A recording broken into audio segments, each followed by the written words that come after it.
Back then, I was just a girl with a pair of scissors and a dream, working in a no-name salon on the edge of town. My life was as ordinary as they come, filled with small talk, hair dye, and the buzz of hair clippers. Then, he walked in, a regular Joe needing a trim, but that haircut was about to change everything. "Hey, got time for a walk-in?" he asked, poking his head around the door, casual, like he was just in the neighborhood. I glanced up, meeting his gaze for the first time. "Sure thing, take a seat." I motioned to the empty barber chair. He sauntered over, all easy confidence, and plopped down. "I'm Tom," he said, throwing me a grin that felt like it could melt the hardest of hearts. "Lydia," I replied, trying to sound cool and professional as I draped the cape over him. "So, what are we doing today? Just a trim, or are you looking to shake things up?" "Just a trim," he chuckled, his eyes meeting mine in the mirror. "Don't think I'm ready to shake up anything just yet." As I started cutting, we fell into easy conversation. Turns out, we both had a thing for old rock bands and crappy horror movies. Who would have thought, right? He had this way of talking, like he genuinely cared about what I thought. It was refreshing, made me laugh more than I had in a long time. "You know, you're the first hairdresser I've met who knows more about Zombie Island Massacre than I do," he joked, as I snipped away. I scoffed, playfully nudging his shoulder. "Please, that movie's a classic. Besides, it's not often I get a client who appreciates fine cinema." He laughed, that sound filling the small space between us, and I couldn't help but join in. By the time I was done with his hair, it felt like we'd known each other for years instead of minutes. "There, all set," I said, brushing off the last few hairs from his neck. "What do you think?" He studied his reflection, running a hand through his freshly cut hair, then flashed me another one of those killer smiles. "Looks great, Lydia. You've got magic hands." I felt a blush creep up my neck. "Thanks, Tom. That'll be $15. He handed over the money, his fingers brushing mine for a split second. "How about I take you out for a drink to say thanks? There's this dive bar around the corner, nothing fancy, but it's got character." I hesitated, not because I didn't want to go, but because it felt like stepping into uncharted territory. "I don't know."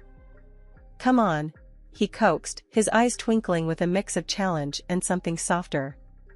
"When was the last time you did something spontaneous?" That night at the bar, Tom and I talked about everything under the sun, from our dreams to our favorite pizza toppings. Our casual dates quickly turned into something more. Nights out at the dive bar became cozy evenings in, cooking dinner together or binging on those crappy horror movies we both loved. Our banter was easy, full of laughs and those tough, no-bullshit conversations that only made us closer. "Lydia, I think this is it for me," Tom declared one evening, his usual playful tone replaced by something deeper, more serious. His sincerity took my breath away. "Tom, me too. I've never been this happy." Not long after, we decided to tie the knot. A couple of years down the line, our son, Alex, came into the world, making our small family feel complete. Watching Tom become a father was like falling in love with him all over again. Raising Alex was a wild ride, filled with laughter, late-night feeds, and learning on the fly. Tom and we were figuring it out as we went, leaning on each other through the sleepless nights and the baby milestones. Our little apartment was always a mess, toys everywhere, but it was our mess, our perfect little chaos. "Lydia, have you seen my socks?" Tom would holler from the bedroom, over the sound of Alex's giggles as I chased him around the living room. "In the drawer where they always are," I'd shout back, trying not to trip over the myriad of toys strewn across the floor. Life was good, simple but good. As Alex grew, so did our family dynamic. He was this bright, curious kid with a wild imagination and an even wilder energy level. Keeping up with him was a full-time job, but Tom and we tag-teamed it like pros. 30 years have passed at such a pleasantly insane pace. Then came the day Sarah walked into my salon. She was a breath of fresh air, with her easy smile and her way of making you feel like you'd been friends for years. As she sat in my chair, pouring her heart out about her recent breakup, I found myself genuinely caring about this girl, her story touching something in me. "Men are trash," she huffed, a fire in her eyes as she recounted her tale of woe. I couldn't help but laugh, snipping away at her hair. "Not all of them, surely. I got lucky with mine, but it took a few frogs to find my prince." She smiled at that, a real smile that reached her eyes. "You give me hope, Lydia." It was during one of these sessions that Alex decided to drop by, something about needing to borrow money for God knows what. The moment he and Sarah met, it was like watching a live spark. They hit it off instantly, their chemistry undeniable. "Mom, Sarah's cool, where'd you find her?" Alex asked later, trying to sound nonchalant but failing miserably. "In my chair, where else?" I teased, knowing full well what was brewing between those two. Sure enough, they started dating, and it wasn't long before they were inseparable. Watching them together, it was like witnessing a whole new chapter beginning, not just for them, but for our family too. Their whirlwind romance led them down the aisle in no time, and Tom and I found ourselves welcoming Sarah into the family with open arms. "Dad, I'm gonna marry her," Alex announced one day, a serious look on his face. Tom clapped him on the back, a broad smile spreading across his face. "You've got my blessing, son. Just make sure you're ready for the wild ride that is marriage." And what a ride it was. Their wedding was a simple affair, much like ours had been, but it was perfect. There was laughter, dancing, and an overwhelming sense of joy that filled the air. "Welcome to the family, Sarah," I said, pulling her into a hug. "You're stuck with us now, for better or worse." She laughed, hugging me back. "Wouldn't have it any other way, Lydia."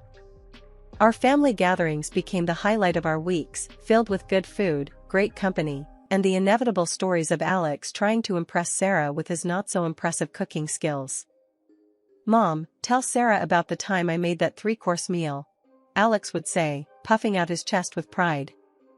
I'd exchange a knowing look with Sarah, then dive into the tale, embellishing here and there for comedic effect. Well, the fire department only had to come once, so I'd say it was a success. Everyone would burst into laughter, the sound and melody that filled our home with warmth and happiness. Life has a way of throwing curveballs, and ours came hurtling out of left field. Tom, my rock, the guy who'd been by my side through thick and thin, started acting off. It was little things at first, staying late at work, business trips that seemed to pop up out of nowhere. "Tom, you're working late again?" I'd ask, phone cradled between my ear and shoulder as I tried to juggle dinner prep. "Yeah, babe, big project. You know how it is." His voice came through, tired but edged with something I couldn't quite place. I did know, or at least I thought I did. But then the late nights started stacking up, becoming more the rule than the exception. And the gym? Tom hadn't stepped foot in one since I'd known him, and suddenly he's all about fitness, talking about getting in shape like it was his new religion. One evening, as he laced up his sneakers, I couldn't hold back my curiosity. "Since when do you care about hitting the gym?" He chuckled, a sound that used to warm me but now felt like it was skating over something colder. "What, can't a guy want to look good for his wife?" His words should have soothed me, but they didn't. There was a gap between us that words couldn't bridge anymore. Then there was Sarah, our son's wife, who'd been like a daughter to us. She was in on these family dinners, laughing and joking, yet I noticed she'd started spending more time on her phone, smiling at texts in a way that seemed off. "Who's keeping you smiling like that?" I asked her one afternoon as we cleared up after lunch. "Just a friend from work, you know how it is," she replied, her gaze darting away from mine a little too quickly. "Yeah, I know how it is," I echoed, a sinking feeling in my stomach. Things came to a head when a friend of mine, Jenna, pulled me aside one day. We were at the market, and out of nowhere, she said, "Lydia, I saw Tom at the hotel downtown, and he wasn't alone." My heart stopped. "What are you talking about, Jenna?" "Tom's been on a business trip." She hesitated, then pulled out her phone, showing me a video. There he was, my Tom, arm around a woman. That alone was a gut punch, but when the woman turned her face towards the camera, the ground slipped away beneath me. It was Sarah. I felt like I was choking, the air too thick to breathe. This has to be a mistake, I whispered, more to myself than to Jenna. I wouldn't tell you if I wasn't sure, Lydia, Jenna said, her voice full of sympathy I didn't want or need. I nodded, numb, asking her to send me the video before we parted ways. When I got home, Tom was his usual self, asking about my day with that same distracted air. I looked at him, really looked at him, and saw a stranger where my husband used to be. Everything's fine, I lied smoothly, the words tasting like ash in my mouth. Just the usual day. I needed time to think, to plan, to figure out what the hell I was going to do. Later, alone in our room, I watched the video again.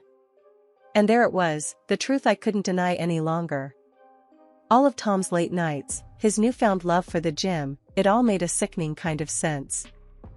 I sat there, phone in hand, feeling a rage and sorrow I didn't know were possible. Tom, the man I'd spent my life with, and Sarah, who I'd welcomed into our family with open arms, had betrayed me in the most unimaginable way. The days following the revelation felt like walking through a thick fog, each step heavier than the last. But I knew I had to clear the air, for my sake and Alex's. The decision to confront Tom and Sarah together weighed on me like a ton of bricks. My hand shook as I dialed Alex's number, my heart pounding against my ribcage. Hey, Mom, what's up? Alex's voice, always so full of life, cut through the silence of the room. I took a deep breath, steadying myself. Alex, we need to talk. It's important. Can you come over? There was a brief pause, concern creeping into his tone. Sure, everything okay? We'll talk when you get here, honey, I said, trying to keep my voice even. The wait for Alex to arrive was excruciating.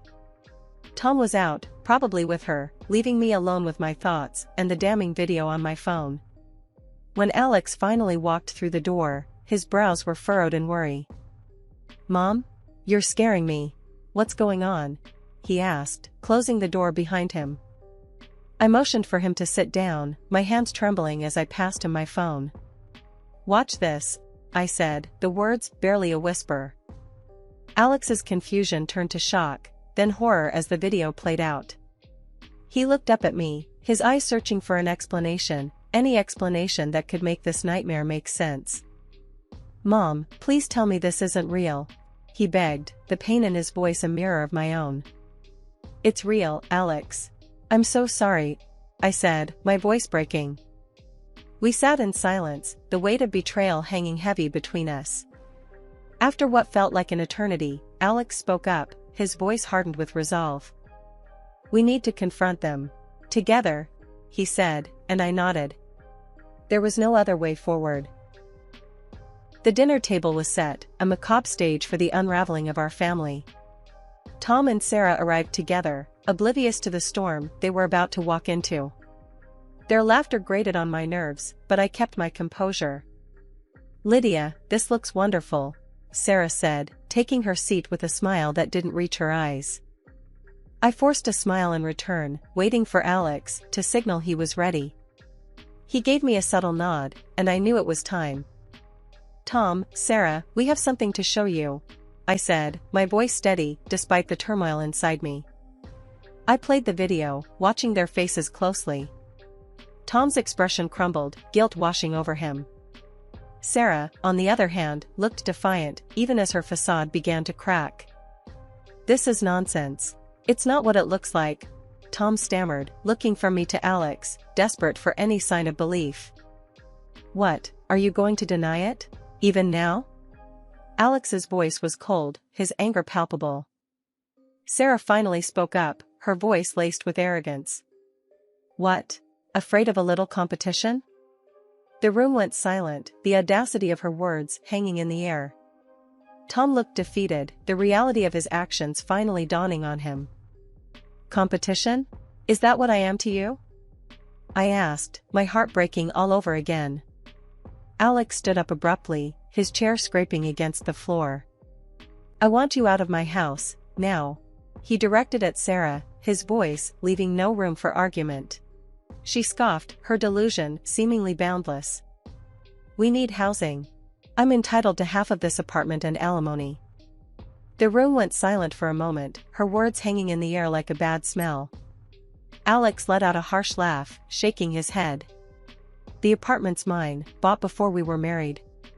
You've got no claim to it, and forget about alimony after what you did. The showdown with Sarah was brutal, but clear-cut. She stormed out, her threats echoing hollowly behind her. But then, Tom turned to me, his expression shifting from guilt to something harder, colder. We need to talk about our property, he said, the words heavy between us. It needs to be divided. Our home, our life together for 30 years, reduced to mere assets, to be split. The pain of his betrayal was one thing, but this cold demand was another knife twist. So, this is it? After everything, all you care about is money? I asked, struggling to keep my voice from breaking. It's only fair. We built this together, so we split it, Tom replied, his voice void of the warmth I once knew. The divorce was nothing short of a soap opera, with more drama and screaming than I'd ever experienced in my life. Courtrooms aren't exactly the place for airing family secrets, but there we were, laying it all out for the judge to see. Tom had decided to throw in his lot with Sarah, his son's ex-wife, of all people. If you'd told me a couple of years ago that my life would turn into this mess, I'd have laughed in disbelief. After the judge banged that gavel for the last time, declaring us officially divorced, Sarah had the nerve to gloat. Guess you're on your own now, huh? Kinda old to find someone decent, she sneered, thinking she'd struck a nerve. I just smiled at her, shaking my head.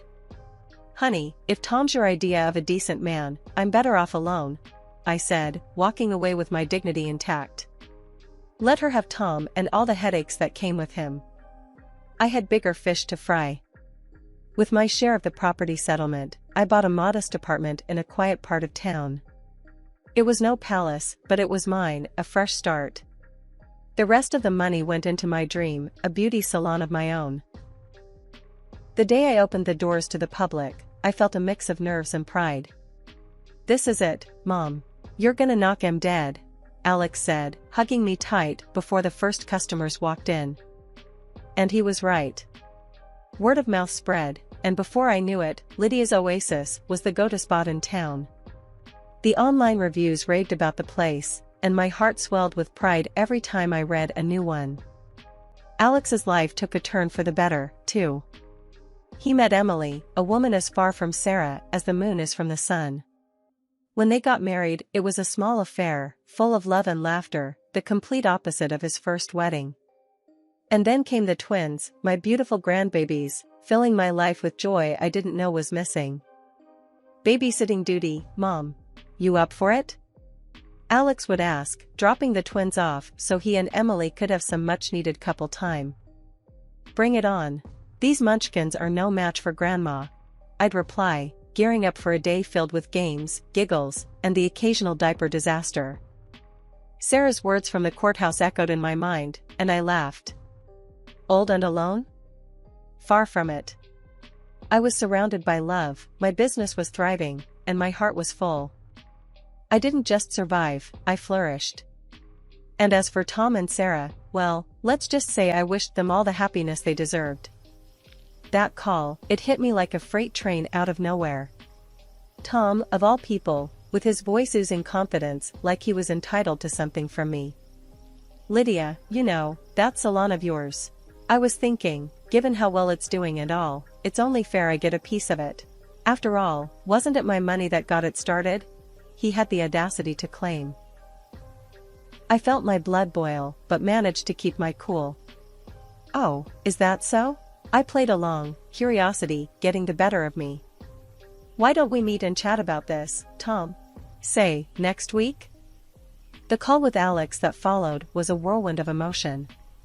Can you believe this, Alex? After everything, he still thinks he can squeeze more out of me. Alex was furious on my behalf. Mom, this is ridiculous. Let's dig up some dirt on him. A private investigator should do the trick. The week that followed was surreal. I was physically at the salon, but my mind was miles away, lost in thought and worry over what Tom was plotting. My staff and regulars could tell something was up. "You all right, Lydia? You seem distracted," they'd say. "Just an old ghost decided to pay a visit," I'd quip back, forcing a smile. But the anxiety gnawed at me, wondering what dirt the investigator would unearth. Finally, the report landed in my hands. The findings were a mix of the expected and the utterly shocking. Tom and Sarah's life wasn't the picture-perfect scene they had been painting. Oh, how the mighty had fallen. I couldn't help but laugh, a deep, guttural sound that surprised even me. With this in my arsenal, I was more than ready to face Tom. Walking into that bustling cafe, my stomach was in knots, but my determination was ironclad. Spotting Tom and his little family setup was like watching a bad soap opera live. He was there, grinning like a Cheshire cat, with Sarah, heavily pregnant, and this young dude introduced as her brother. Right off the bat, the scene was ripe with pretense. Tom wasted no time, launching into his spiel with gusto. "Lydia, so good of you to join us. Look, we're expanding the family," he said, gesturing towards Sarah's belly with a pride that seemed misplaced. "And we got to thinking, what's better for our future than having a stake in your salon? It's booming, and Sarah here, she's got the knack. She's dreaming of her own place." I couldn't help but laugh, not a polite chuckle, but a deep, from-the-gut laugh. "Tom, you're dreaming if you think you're entitled to any part of my salon. But, let's cut to the chase, shall we? You, my dear ex-husband, are not the father of Sarah's baby." The table went dead quiet, the air thick with tension. Tom's smile faltered, confusion etching his features. "Lydia, what the hell are you talking about?" I took my time, pulling out the photos, videos, and the clincher, the medical documents. "This young man," I said, pointing at the so-called brother, "is actually your wife's lover, not her brother. And Tom, about being a dad again, remember our little chickenpox saga? The doctor was quite clear about the aftermath, infertility." Watching the color drain from Tom's face was, I admit, a guilty pleasure. Sarah's smugness evaporated, replaced by panic, while her brother looked ready to sink through the floor. Tom leaped up, rage contorting his face, turning towards the young man with fire in his eyes. You're dead, mate." The cafe erupted into chaos, patrons scrambling to get a better view, phones out, recording every second. Sarah was shrieking, her brother trying to defend himself, and Tom looking like he wanted to tear the world apart. I stood, my voice cutting through the mayhem. "I've had enough of this circus. You three deserve each other." I didn't wait for a response, didn't look back to see the aftermath of the bomb I'd dropped. Walking out of that cafe, the air never tasted sweeter, the sun never shone brighter. After the cafe showdown, life seemed to pick up speed, barreling towards a future I was eager to meet head-on. One morning, as I unlocked the salon's door, I was greeted by the familiar faces of my staff, each one a key player in my journey to rebuilding my life. "Morning, boss lady. Ready to conquer the day?" Jenny, my top stylist, called out with a grin. I chuckled, flipping the sign to open. "With you lot by my side? Always." The day was a whirlwind of snips and styles, laughter and gossip, the kind of day that reminded me why I'd fallen in love with this business in the first place. As we were closing up, Alex and Emily stopped by, the twins in tow, their faces smeared with what looked suspiciously like chocolate. "Grandma, look what we made at school today," one of the twins, Mia, exclaimed, holding up a drawing that was more abstract than anything. I crouched down to their level, pulling them into a hug. "This is going straight on the fridge, my little artists." Alex watched us, a soft smile on his face. "You're doing amazing, Mom. I'm proud of you." I stood up, ruffling the twins' hair. "We're doing amazing, Alex. This family, this life, it's more than I could have asked for." That night, as I sat on my balcony, watching the sunset paint the sky in hues of orange and pink, I couldn't help but feel grateful. Grateful for the struggles that had shaped me, for the betrayal that had tested me, and for the love that had seen me through. Tom and Sarah were now just footnotes in my story, a story that was far from over. I had chapters yet to write, adventures yet to embark on, and love yet to give. The dawn of a new day had never felt so sweet, so full of promise.